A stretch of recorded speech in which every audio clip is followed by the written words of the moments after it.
ओम अरहम। रात्रिकालीन कार्यशाला का शुभारंभ होने जा रहा है। आज का विषय है भाषण को रोचक कैसे बनाएं। कार्यशाला का प्रारंभ एक गीत के साथ किया जा रहा है। प्रेम से बोले कि प्यारे संयम खलु जीवनम। प्रेम से बोले कि प्यारे संयम खलु जीवनम। नियम से बोले कि सारे संयम खलु जीवनम। नियम से बोले कि सारे संयम खलु जीवनम। प्रेम से बोले कि प्यारे संयम खलु जीवनम। जन्म मानव का कहा है, जन्म मानव का कहा है श्रेष्ठ इस संसार में। मोक्ष की आराधना का द्वार नर अवतार में। साधना के हर किनारे संयम खलु जीवनम। साधना के हर किनारे संयम खलु जीवनम।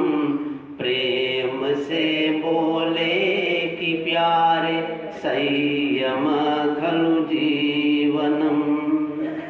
हाथ संयम, पाँव संयम, खाद्य संयम आद्य हो। पाँव संयम, हाथ संयम, खाद्य संयम आज हो। दृष्टि संयम, वचन संयम, आत्म संयम साथ हो। सब तरह सोचे विचारे संयम खलु जीवनम। सब तरह सोचे विचारे संयम खलु जीवनम। प्रेम से बोले कि प्यारे संयम खलु जीवनम। नियम से बोले कि प्यारे संयम खलु जीवनम। हो भले अध्यात्मवादी, हो भले अध्यात्मवादी, भूतवादी क्यों न हो। शांतिमय जीवन कहाँ अपना नियंत्रण जो न हो। अणु व्रत के सहारे संयम खलु जीवनम।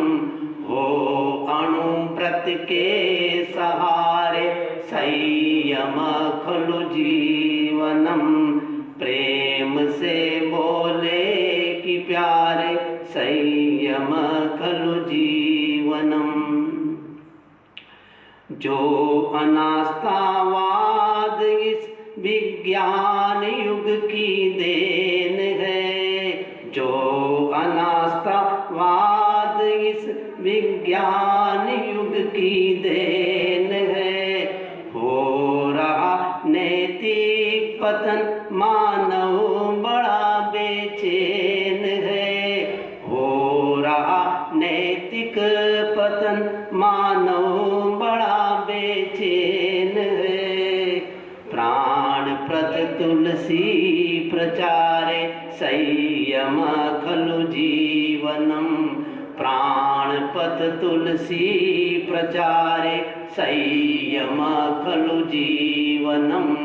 प्रेम से बोले कि प्यारे संयम खलु जीवनम।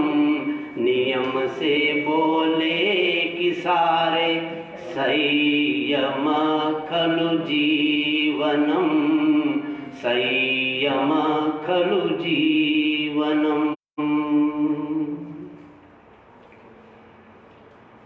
ओंकार बिंदु संयुक्तम नित्यं ध्यायन्ति योगिनः, कामदं मोक्षदं चैव। ओंकाराय नमो नमः, ओंकाराय नमो नमः। ध्यानं मूलं गुरोमूर्ति, पूजा मूलं गुरोपदम्, मंत्रं मूलं गुरोवाक्यं,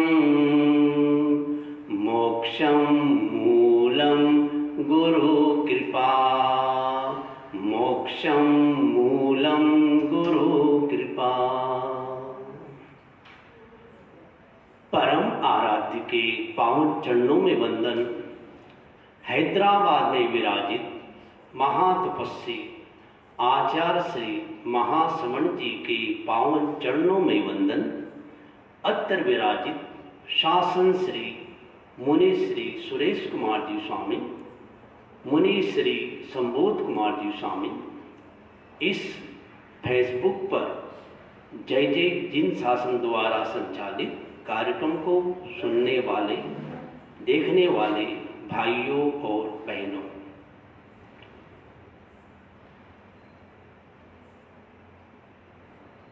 बोलना जरूरी है तो चुप रहना भी जरूरी है। बोलने का भी अपना मूल्य है तो चुप रहने का भी अपना मूल्य है। छोटे बच्चे के बारे में पूछा गया एक महिला से, क्या तुम्हारा बच्चा बोलना सीख गया? माँ ने कहा, बोलना तो सीख गया, चुप रहना सिखाया जा रहा है। जो साधक होता है या भाषण देने वाला होता है, उसका भाषण रोचक कब बनेगा कि उसके भाषण में रोचकता आ जाए। और उसकी रोचकता लाने के लिए, उसमें रोचकता लाने के लिए जरूरी है विविध आयामी प्रवचन होना चाहिए। एक जैसा प्रवचन नहीं होना चाहिए, यानी प्रवचन में सर्वांगीण बातें आना चाहिए। जनता को देखना चाहिए जनता कैसी है, कितना समय बोलना है। दो बात पर खास ध्यान देना चाहिए, विषय कौन सा है और क्या परिणाम आएगा, ये भी गौण बात है। ये देखना चाहिए मुख्य रूप से समय कितना है और जनता कौन सी है। आज ये जो बातें सुनी जा रही है, देखी जा रही है, उन लोगों के द्वारा जो लोगों को एक अच्छा प्रवक्ता बनना है, वक्ता बनना है, तो हमारे भाषण के अंदर में रोचकता कब आएगी कि जब भाषण देने वाले का कंसेप्ट क्लियर होगा। अगर उसका कंसेप्ट क्लियर नहीं, यानी सही नॉलेज नहीं है, सम्यक ज्ञान नहीं है, तो वो अपनी बात को सही तरह से नहीं रख पाएगा। भाषण देने वाले को शांति से बात को रखना चाहिए और पूरी तैयारी के साथ जनता को कुछ देना चाहिए, सार की बातें देना चाहिए। अगर 1 घंटे का भाषण है तो कम से कम 3 घंटे तक उसकी तैयारी होनी चाहिए। अचानक जाके भाषण नहीं देना चाहिए, पूरी तैयारी हो तो जनता के साथ भी न्याय होगा, वक्ता के साथ भी न्याय होगा और श्रोता के साथ भी न्याय होगा। तो ये जरूरी है और उसके लिए जरूरी है कि उसका ग्रास्पिंग पावर कैसा है। अगर वक्ता का ग्रास्पिंग पावर बढ़िया है उसकी मेमोरी अच्छी है, उसका कंसंट्रेशन अच्छा है, तो वो आराम से उस विषय पर बोल सकता है। आज यह बताया जा रहा है, खासकर प्रवक्ता बनने वालों को, अगर अचानक किसी विषय पर भाषण देना है तो उन भाषण में कौन कौन सी खास खास बातें जरूर बताना चाहिए, तो वो भाषण भी उपयोगी बनेगा। तो साल के बाद कुछ ऐसे भाषण तैयार रखना चाहिए जो हर समय काम आ जाए। कुछ ऐसे श्लोक, कुछ ऐसे मुक्तक, ऐसी कविताएं, ऐसे दोहे, ऐसी कहानियाँ जो विषय के साथ भी जुड़ जाए और कहीं पे भी जाए तो उसे बताया जा सके, जिसे कहा जाए सदाबहार भाषण, सदाबहार कविता, सदाबहार मुक्तक, सदाबहार दोहे। कुछ खास खास उसका संकलन कर लेना चाहिए और संकलन के साथ में उसे याद भी कर लेना चाहिए, मौका आने पर उसे बताना भी चाहिए।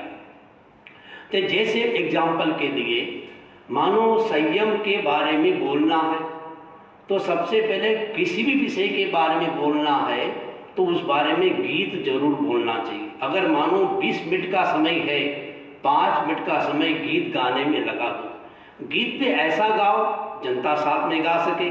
और किसी महापुरुष ने गीत बनाया, अभी जो गीत गाया गया आचार्य तुलसी ने गीत बनाया, तो उनका पूरा जीवन सामने आ जाता।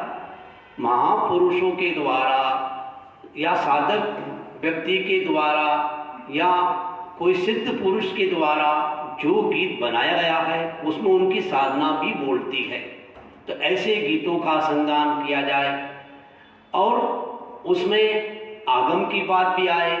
संयम के बारे में बोलना है तो कहा जाए जयम चरे जयम चिट्ठे, जय मासे जयम सये, जयम भुंजंतो भासंतो, पावम कम्मम न बंधी।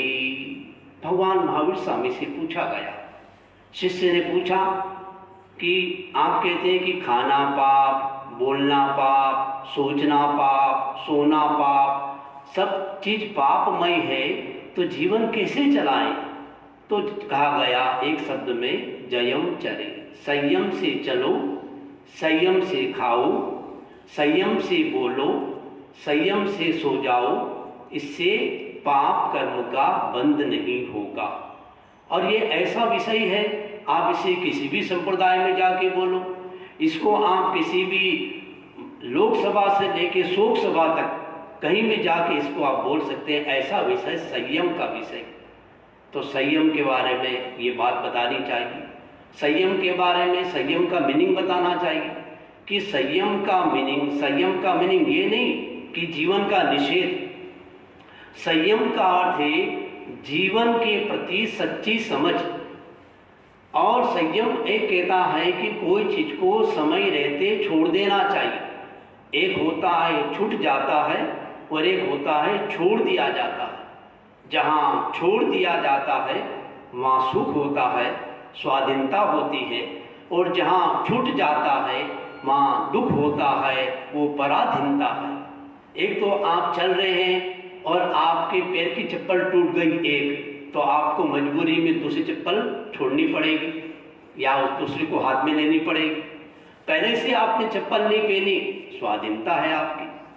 तो छोड़ने की बात, तो प्रवचन या भाषण देने वाले को ये चाहिए कि अगर मेरा भाषण सभी तरह के लोग सुन रहे हैं तो सभी को एक साथ संदेश दे दिया जाए।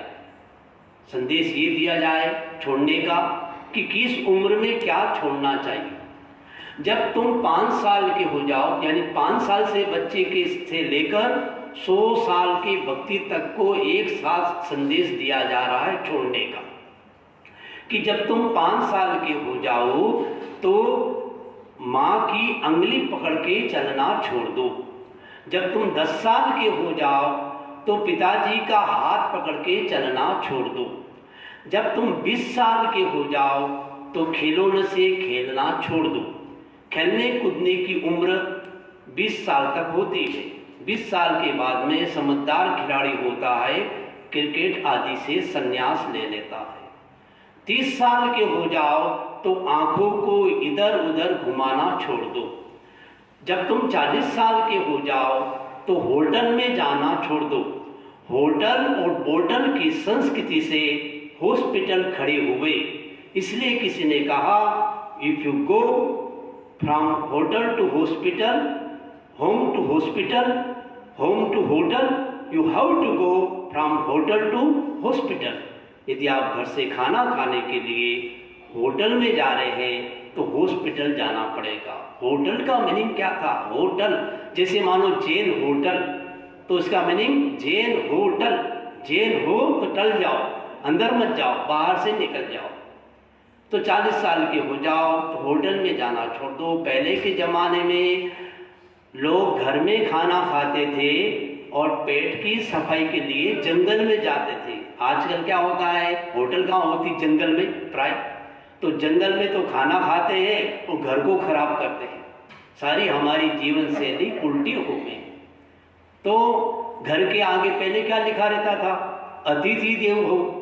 आदमी खाना खाने बैठता, क्या चिंतन करता, कोई आए तो खाए, क्या दिन थे, कोई आए तो खाए, और क्या दिन है, कोई जाए तो खाए।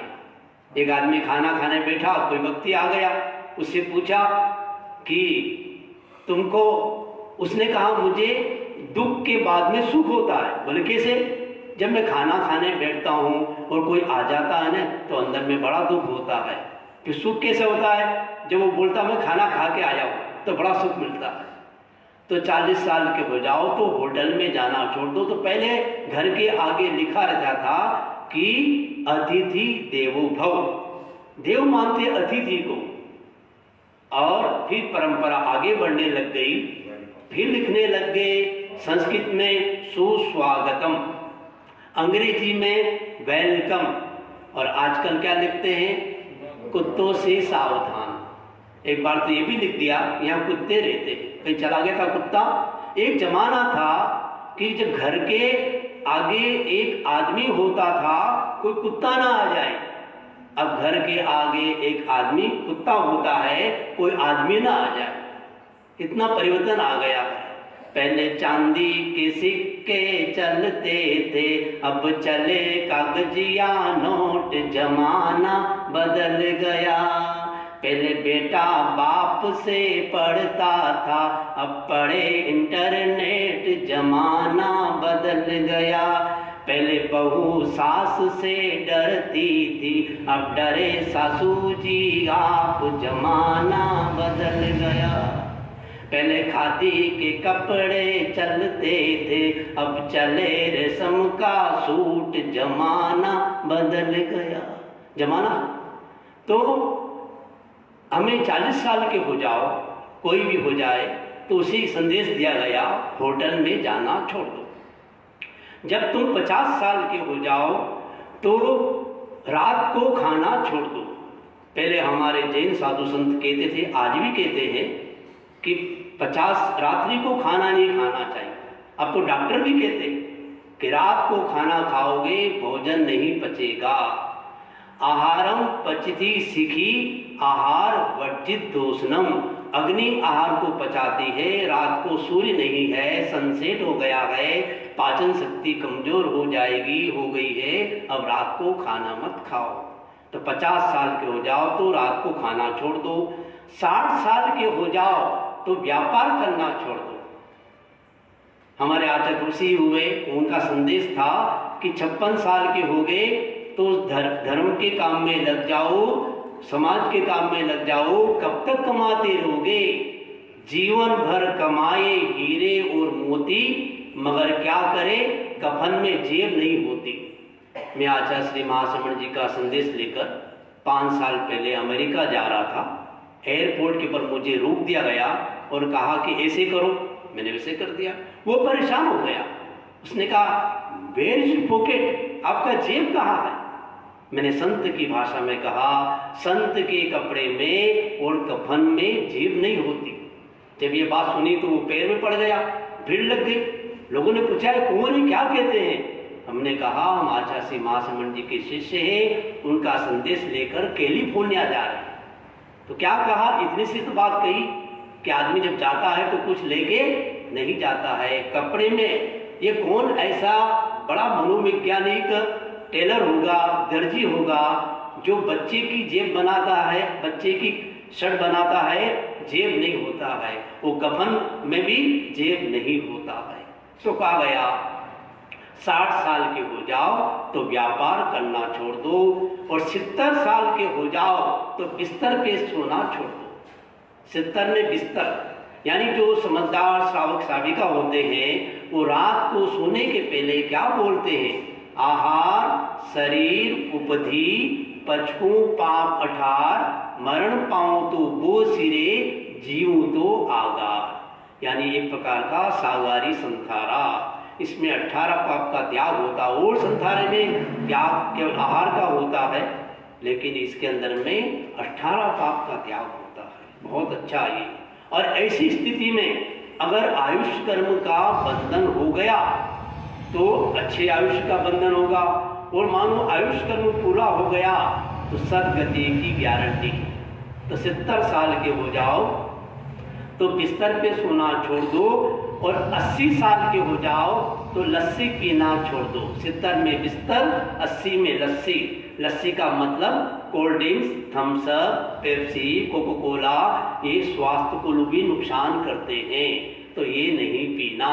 तो 70 साल के हो जाओ तो बिस्तर पे सोना छोड़ दो, यानी सिंगल सोना, और 80 साल के हो जाओ तो लस्सी पीना छोड़ दो। 90 साल के हो जाओ तो जीने की आशा छोड़ दो। मरने का नहीं कहता हूँ, हमारे 13 बंधन के पहले आचार्य भिक्षु की वाणी है, जीने की इच्छा करना राग, मरने की इच्छा करना द्वेष, और संयम का जीवन जीना वीतराग देव का धर्म होता है। तो 90 साल के हो जाओ तो जीने की आशा छोड़ दो, और 100 साल के हो जाओ तो संसार को छोड़ दो। तो ये छोड़ने की बात की गई है कि किस उम्र में क्या छोड़ना चाहिए, अब किसको कितना जीना है, ये सारी चीज छोड़ने की है, तो इनको छोड़। तो संयम के बारे में अगर बोलना है तो ये कहानी या ये मुक्तक, ये शेर, ये कविता, ये गीत उपयोगी बन सकते हैं। तो किसी को अगर संयम के बारे में बोलना है तो इस तरह की बातें और इसका विस्तार कर सकते हैं, बताई जा सकती। आज का जमाना समय का जमाना है, कुछ ये सदाबहार विषय बता रहा हूं मैं आपको, कि मानो टाइम के बारे में बोलना है, अब पहले से तैयारी होगी तो बोल सकेंगे। तो सबसे पहले बताओ समय का मूल्य क्या है, समय का मीनिंग क्या है। भगवान महावीर स्वामी ने समय को आत्मा कहा है, और इसे ग्रंथ बना है समय सार, अर्थात आत्मा का सार। समय से बना है सामायिक, सामायिक का अर्थ है समय प्लस इक, समय यानी आत्मा, एक यानी रहना, आत्मा में रहना। और समयम गोयम मापमाई खणम जानाई पंडिये, आगम की वाणी बताए कि पंडित कौन होता है, जो क्षण को जानता है, एक क्षण का कितना मूल्य होता। समय बड़ा कहते हैं टाइम इज मनी, टाइम को मनी से उपमा दी गई। समय का मूल्य आंको नहीं तो समय आपका मूल्य नहीं आंकेगा। समय का मूल्य बहुत मूल्य है। 1 साल का कितना मूल्य है, पूछे उस विद्यार्थी से जो एक पेपर बिगड़ गया तो उसका पूरा साल बिगड़ गया। गुजराती में कहेवत छे, चाय बगड़ी सबार बगड़ी, दाल बगड़ी दिवस बिगड़ियो, अथानो बिगड़ियो तो साल बिगड़ियो। अर्थात अगर चाय बिगड़ गई तो सुबह बिगड़ गई। चाय सुबह सुबह पी जाती है, और चाय में मानो चीनी ज़्यादा है या चीनी कम है या कम काली है या और कुछ हो गया है, मसाला नहीं डाला है, तो चाय बिगड़ गई। तो सुबह सुबह मूड ऑफ हो जाता है, तो सुबह बिगड़ गई। दाल एक बार पी जाती है, खाई जाती है, तो दाल बिगड़ गई तो दिन बिगड़ गया। और यदि अचार जो है, अचार बिगड़ गया, साल में एक बार बनाया जाता है, तो यानी कि साल बिगड़ गया। और मान लो पत्नी बिगड़ गई तो लोग कह रहे हैं कि भाई जीवन बिगड़ गया। और हमारे ज्ञानी संत कहते हैं अगर भाव बिगड़ गए तो भव बिगड़ जाते हैं। 1 महीने का कितना मूल्य है, पूछिए उस महिला से जिस महिला ने अपने बच्चे को जन्म 1 महीने पहले दे दिया। नॉर्मली 9 महीने के आसपास बच्चे का जन्म होता है। जो महापुरुष होते हैं तीर्थंकर होते हैं, उनका जन्म 9 महीना 10 दिन, 9 महीना 12 दिन, 9 महीना 15 दिन ऐसे लेट होता है। सारा विकास अंदर होता रहता है, और पहले हो जाए बच्चा बाहर आ गया, सारा विकास रुक जाएगा। तो 1 महीने का कितना मूल्य है, पूछे उस महिला से जिस महिला ने अपने बच्चे को जन्म 1 महीने पहले दे दिया। 1 सप्ताह का कितना मूल्य है, पूछे उस न्यूज़पेपर वाले से, संपादक से, जो किसी कारण से पेपर निकाल नहीं पाया, सारी प्रतिष्ठा गिर जाएगी। 1 दिन का कितना मूल्य है, पूछे उस मजदूर से जिसको 1 दिन की मजदूरी नहीं मिली। दुनिया में बहुत सारे ऐसे लोग हैं जो दिन भर मेहनत करते हैं और शाम को उनको मजदूरी मिलती है। मजदूर को मजदूरी का पसीना आए उसके पहले उसकी मजदूरी मिल जाना चाहिए। तो बड़ा मूल्य है एक दिन का भी। 1 घंटे का कितना मूल्य है, पूछे उस व्यक्ति से जिसके घर में आग लग गई हो। कोई टीवी आदि में अच्छा प्रोग्राम देख रहे हैं, उसमें तल्लीन है और आग लग गई घर में, और 1 घंटे बाद देखेंगे तो कुछ भी नहीं मिलेगा। 1 मिनट का कितना मूल्य है, पूछिए उस व्यक्ति से जो स्टेशन पर गया और उसकी आंखों के सामने ट्रेन चली गई, बस चली गई। चलोगे तो मंजिल भी मिल जाएगी और खड़े रहोगे तो बस भी निकल जाएगी। 30 सेकंड का कितना मूल्य है, पूछिए उस व्यक्ति से जो एक्सीडेंट में मरते मरते बाल बाल बच गया। थोड़ी सी सावधानी हटी, दुर्घटना घटी। 20 सेकंड का कितना मूल्य है, पूछिए उस महिला से जिस महिला का नाम हिंदुस्तान की तेज धाविका विनर पीटी उषा, जो एक बार दौड़ की कंपटीशन हो रही थी, वो 20 सेकंड लेट पहुंची, परिणाम स्वरूप उसे गोल्ड मेडल नहीं मिला, कांस्य पदक में संतुष्ट करना पड़ा। 15 सेकंड का कितना मूल्य, पूछिए उस व्यक्ति से जो अमेरिका की वर्ल्ड ट्रेड सेंटर, जिससे मैं देख के आया, 95 में भी गया था और अभी 2011 में भी गया, अब तो वापस बन गया।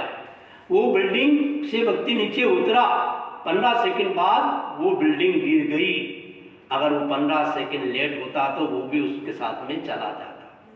हमारे ज्ञानी संत कहते हैं 7 लौ का कितना मूल्य है, पूछिए उस ज्ञानी संत से जिसको इसी भव में मोक्ष जाना था। एक बेले जितने कर्म बाकी थे और आयुष कर्म पूरा हो गया, मजबूरी में 26 में देवलोक में जाना पड़ा और वो मोक्ष नहीं जा सका। तो इसलिए कहा गया एक एक क्षण बड़ा कीमती है। तो समय नहीं बीत रहा है, हम बीत रहे हैं। समय खबर नहीं पल की, बात करे कल की। कल और काल में क्या अंतर है? कल क्या क्या भरोसा, कल आए न आए, काल का क्या भरोसा, पता नहीं कब आ जाए। तो ऐसे समय के बारे में बड़ा मूल्य है, समय के संदर्भ में भी बताना चाहिए। एक महिला बस स्टैंड पर गई, नाथद्वारा की मान, और उसके साथ में छोटा बच्चा था, बच्चा रो रहा था। तो सोचा चलो कोई इसको घुमा के ले आए। तो वो बस स्टैंड पे पहुंच गई, टिकट खरीदने गई। टिकट वाले से पूछा मुझे नाथद्वारा से राजनगर जाना है, कौन कौन सी बस है? उसने कहा पहली बस 2 बजे की है, तीसरी 3 बजे की है, ऐसे कई तरह की बस बता दी। फिर पूछा इसमें एक्सप्रेस कौन सी है और लोकल कौन सी है? तो उसका भी बता दिया। तो बोले इसका किराया कितना है? इसका ये किराया। 5 मिनट तक हो गए। उसने कहा बहन जी बताओ ना, इतनी लाइन खड़ी पीछे से, मैं आपको कौन सी सीट चाहिए, कौन सी टिकट चाहिए? बोले मुझे टिकट नहीं चाहिए। फिर इतनी बातें क्यों कर रही? बोले भाई साहब ऐसा है, जब मैं आपसे इतनी बातें करती हूँ ना तो मेरा पप्पू ना चुप रहता है, तो पप्पू को चुप करने के लिए वहां चली। तो ये अपना समय बड़ा कीमती होता है। तो ये महावीर स्वामी की वाणी, आगम की वाणी हमें प्रेरणा देती है कि समय का हमें सेटिंग करना चाहिए। 3 ABC प्रोग्राम बनाना चाहिए। A very important, B important, C not important. जैसे A में लिखो ध्यान करना बहुत जरूरी, योगासन करना जरूरी। C में लिखो न्यूज़पेपर पढ़ना कोई जरूरी नहीं। इस तरह से अपना प्रोग्राम बनाए, एक साल में कौन कौन सा काम करना है, कौन सा काम नहीं करना है, तो समय का नियोजन करना चाहिए। कभी मानो आज के चर्चित विषय चल रहे हैं, आपको मानो चिंतन के बारे में बोलना है, सोचने के बारे में बोलना है। आजकल बहुत चलता है पॉजिटिव थिंकिंग, थिंक पॉजिटिव, तो उनके बारे में कहा जाए कि नेगेटिव लिखना नहीं, नेगेटिव बोलना नहीं और नेगेटिव सोचना नहीं। कई लोग किसी को लिखते हैं लेटर, और सबसे पहले लिखते हैं बहुत समय हो गया आपका पत्र नहीं मिला। अरे ये बात तो बाद में लिखते थे, पहले से नेगेटिव बात लिखते। तो कहा गया है सोचने के बारे में, सोच को बदलिए सितारे बदल जाएंगे, नजर को बदलिए नजारे बदल जाएंगे, किश्तियां बदलने की जरूरत नहीं है, दिशा को बदले किनारे बदल जाएंगे। सारा खेल किसका? हमारा सोच का है। नजर कितनी हमारी? नजर तो एक और काम कितने?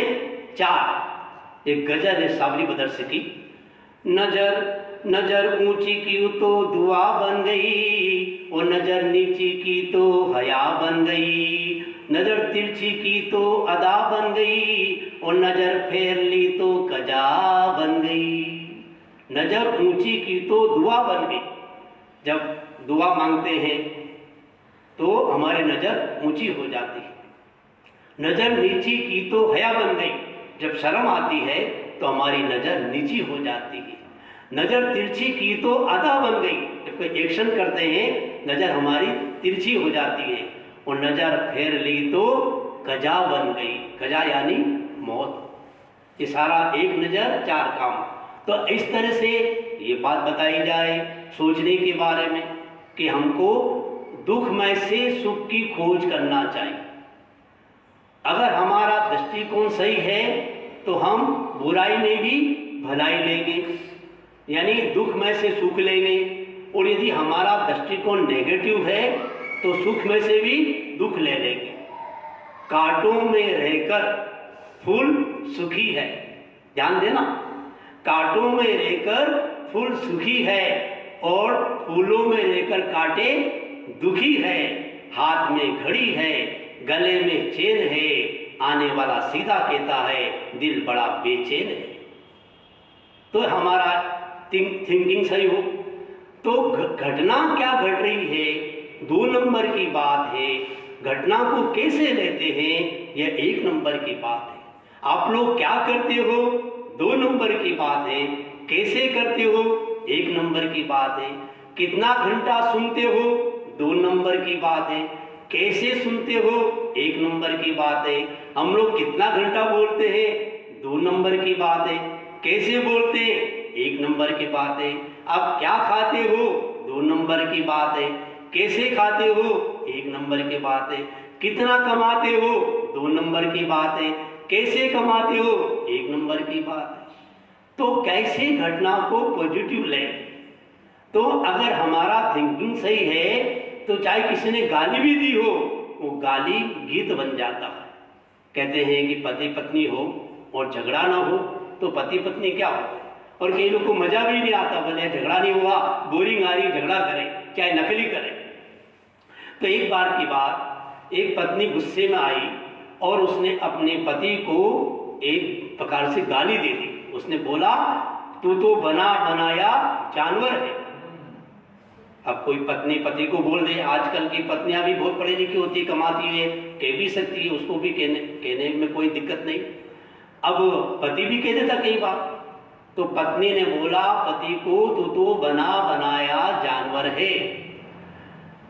ये बात सुनकर उसने कोई प्रतिक्रिया नहीं की, नो रिएक्शन, शांत रहा और अपनी पत्नी को कहा आज तूने जिंदगी में पहली बार असली प्रेम दिखाया।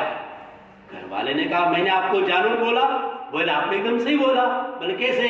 बोले तू मेरी जान, मैं तेरा वर। पत्नी को जान कहते हैं, पति को वर कहते हैं। घटना किसकी थी? दुख की। उसने क्या लिया? सुख लिया। अगर मैं ये सोचता ये कैसी घर वाली है, जानवर बोलती, पहले पता हो शादी भी नहीं करता। तो घटना क्या घट रही है दो नंबर की बात है। घटना को कैसे लेते हैं, यह एक नंबर की बात है। तो अपना सोच जितना सही होगा, सोच को बदलिए सितारे बदल जाएंगे, नज़र को बदलिए नज़ारे बदल जाएंगे। किश्तियाँ बदलने की जरूरत नहीं है, दिशा को बदले किनारे बदल जाएंगे। तो हमारा सारा थिंकिंग कैसा हो, तो अगर 10-15 मिनट तक के लिए इस विषय पे बोलना है वक्ता को, तो इस तरह की बातें, इससे उस बातों को जोड़ भी सकते। तो इस तरह से संस्कृत की बातें भी आना चाहिए। आज हम देखते हैं हमारे आचार्य श्री महासमण जी, कोई भी ऐसा भाषण उनका नहीं जिसमें संस्कृत की बात नहीं आती, और ऐसा कोई विषय नहीं जिसमें संस्कृत में कुछ कहा नहीं गया है। हर विषय में संस्कृत में भी कुछ कहा गया है। तो संस्कृत के कुछ श्लोक आदि याद हो पहले से बोले जाए, छोटे छोटे श्लोक भी बड़ी प्रेरणा दे सकते हैं। किसी को मानो थोड़ी देर के लिए बोलना है तो एक संस्कृत का श्लोक बोलकर उस बात को विस्तार से व्याख्या कर सकते हैं। जैसे कहा गया कि 6 बातों से बचना चाहिए। बाल सखीत्म कारण हास्यम, स्त्री सुविवादन मज्जन सेवा, गर्धवयानम संस्कृत वाणी, सटसु लगो लघुता मुपयाति। लगभग ऐसा इसका भाव यह है कि 6 चीजों से बचना चाहिए। नंबर 1, बाल सखित्व, यानी बाल के 2 मीनिंग। बाल मतलब बच्चा, बाल यानी अज्ञानी। अज्ञानी लोगों से दोस्ती नहीं करना, बच्चों से दोस्ती नहीं करना।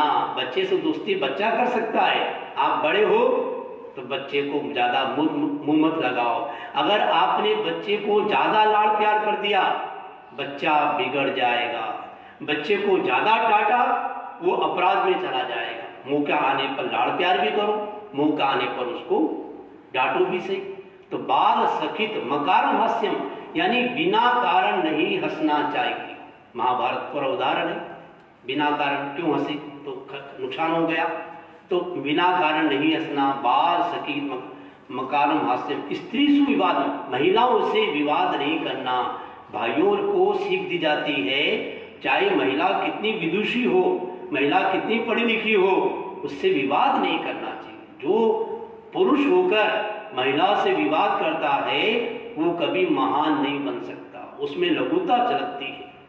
और जो असंस्कृत भाषा बोलता है, बोलते समय हंसता है और गधे की सवारी करता है, ऐसे ये 6 लक्षण बताए, ऐसा व्यक्ति कभी महान नहीं बन सकता, वो नादान रहेगा। तो ऐसे संस्कृत की बात, उन संस्कृत के माध्यम से भी हम अपनी बात को आगे बढ़ा सकते हैं, जान सकते हैं। तो हमें अपने जीवन में अपना चिंतन सकारात्मक हो, उसमें फिर एक ऐसा विषय सदाबहार त्याग का विषय, त्याग की बात करना कि जीवन में त्याग आ जाए, कोई भी त्याग आ जाए, संयम की बात, त्याग की बात। तो अगर त्याग जीवन में आ गया तो बहुत बड़ा उपलब्धि हो गई। और त्याग का ये नियम है, जिस चीज को हम पाना चाहते हैं वो चीज हमसे दूर जाती है, और जिस चीज को हम पाना त्याग करते हैं वो चीज हमसे दूर जाती है। आचार्य भिक्षु का दोहा है, त्याग किया आवे तुरत, जे कोई वस्तु जरूर, आस किया सी आसिया, जाति देखो दूर, चले जाती है। तो क्षणभंगुर जीवन है, वो बताना चाहिए कि ये सारी क्षणभंगुर जीवन है, इसमें हमें उसका लाभ उठाना चाहिए। तो प्रवचन ने बताना चाहिए या भाषण में बताना चाहिए, त्याग की प्रेरणा भी देना चाहिए, त्याग करो। एक बार की बात, एक संत प्रवचन दे रहे थे और संत ने कहा, भाई मैंने प्रवचन दिया है तो कोई त्याग करो। सभी लोगों ने त्याग कर लिया, लेकिन एक आदमी ने त्याग नहीं किया। उससे कहा कोई भी त्याग करो। आसपास के लोगों ने कहा त्याग करो, महाराज की वाणी खाली नहीं जाना चाहिए, कोई भी त्याग करो। अब वो जैन तो नहीं था, तो लेकिन गांव का आदमी था, उसने क्या त्याग लूं। उसने कहा, चिंतन करके कहा कि त्याग करा दूं। क्या त्याग? कि मेरे पड़ोस में एक कुमार रहता है, उस कुमार जो है उसके माथे के बाल नहीं है, तो उसको कहते हैं टालिया कुमार। तो जब तक मैं उसकी टाल न देखूं खाना नहीं खाऊंगा। ऐसा उसने त्याग लिया। संत ने कहा ठीक है चलो कुछ तो लिया, त्याग है, चुरू बोलते। उसके अंदर में क्या था, माणक, मोती, हीरा, पन्ना आदि बहुत सारा। अब उस आदमी को पता नहीं जो टाल देखने आया, उसने दूर से बोल दिया हाँ देख लिया। उस कुमार ने सोचा इसने ये सारी बात देख ली, घड़े देख ली, अब ये सबको बोलेगा तो सारे घड़े कोई ले जाए। तो उसने उसको बुलाया, इधर आप चुपचाप एक काम कर, किसको कौन कहना मत, आधा तेरा। जीवन में अच्छे भी आते हैं, बुरे भी आते हैं, कहीं शादी ब्याह भी हो, मर भी जाता है, तो हमें समता भाव रखना चाहिए, ये बात भी प्रेरणा देना चाहिए। तो उसमें एक प्रसंग आता है कि एक बार की बात, एक किसी के घर में कोई व्यक्ति मर गया, तो उसको ले जा रहे थे, किस पे ले जाते हैं, अर्थी पे ले जाते हैं। और पड़ोस में ही कोई व्यक्ति की शादी हुई, उसको ले जा रहे थे, उसको भी डोली में रख। पहले समय में डोली में की शादी होती थी, तो डोली ने उसने कहा अब सुकून कर दिया मेरा, ये क्या किया। उसने अर्थी कहती है डोली से कि तेरे और मेरे में बहुत समानता है। क्या समानता है, चार तेरे भी है, चार मेरे भी है, आंसू तेरे भी है, आंसू मेरे भी है। कई व्यक्ति मर जाता है तो भी आदमी रोता है, किसी की शादी होती है तो भी रोता है। तो बोले चार तेरे भी है, चार मेरे भी है, आंसू तेरे भी है, आंसू मेरे भी है, फूल तेरे भी है, फूल मेरे भी है, डेकोरेशन तेरा भी है, डेकोरेशन मेरा भी है, सजावट भी होती जोरदार, नए नए कपड़े पहनाए जाते हैं, गीत गाए जाते हैं, नारे तेरे भी है, नारे मेरे भी। इतना सारा कहने के बाद में अर्थी बोलती ही डोली को कि तेरे मेरे में क्या अंतर है। उसने अर्थी ने कहा मेरी जवानी समाप्त हो गई और तेरी जवानी शुरू हो रही है। मैं इस संसार से शमशान में जा रही हूं और तू इस संसार से ससुराल में जा रही है, लेकिन तुझे भी एक दिन यहाँ पर आना होगा। तो सारा खेल, डोली अर्थी एक बांसुरी एक कंधे पे जाए, डोली अर्थी एक बांसुरी एक कंधे पे जाए, डोली तो दुल्हन घर ल्यावे, अर्थी तो मर घट जाय, गुणारी जोड़ी नाय मिले। भाई मारा रंग स्यू तो रंग मिल जाय, गुणारी जोड़ी नाय मिले। जिस घर में आप लोग खाना खाते हो, कभी कभी उसी घर में संत भी रुकते हैं। जब एक एक दिन के बिहार होते हैं, जो खाना आपने आपके लिए बनाया, जो खाना आप आपके लिए खाते हो, वो खाना हम भी खाते हैं। लेकिन कितना अंतर है, बड़ा अंतर है। त्यागी भोगी एक ही घर माँ एक ही खाणो खाय, त्यागी भोगी एक ही घर माँ एक ही खाणो खाय, त्यागी तो कर्मा ने काटे, भोगी तो कर्म लगाय, गुणारी जोड़ी नाय मिले। भाई मारा रंग स्यू तो रंग मिल जाय, गुणारी जोड़ी नाय मिले। कितनी गहरी बात, अंतर कितना है, बहुत बड़ा अंतर है। तो ऐसी प्रेरणा देना चाहिए प्रवचन देने वालों को या भाषण देने वालों को। तो त्याग की बात भी उसमें आए, संयम की बात भी आए, समय। तो ये 4-5 ऐसे विषय है, इन विषयों की जितनी तैयारी अच्छी होगी आपका भाषण उतना अच्छा होगा। और आपको याद है, कई बातें याद है, तो अगर आपको कोई नई बात मिली उसको नोट करें। पहले सामग्री जितनी आपके पास में होगी, भरा व्यक्ति दूसरों को भर सकता है, खाली आदमी किसी को भर नहीं सकता। तो ज्ञान में इसमें लगते रहना चाहिए। कोरा ज्ञान खतरनाक होता है, ज्ञान के साथ में ध्यान कर लेना चाहिए। और भाषण देने के लिए, गीत गाने के लिए गला भी अच्छा होना चाहिए। अगर गला अच्छा नहीं है तो भी दिक्कत पड़ जाएगी। तो गले को अच्छा बनाने के लिए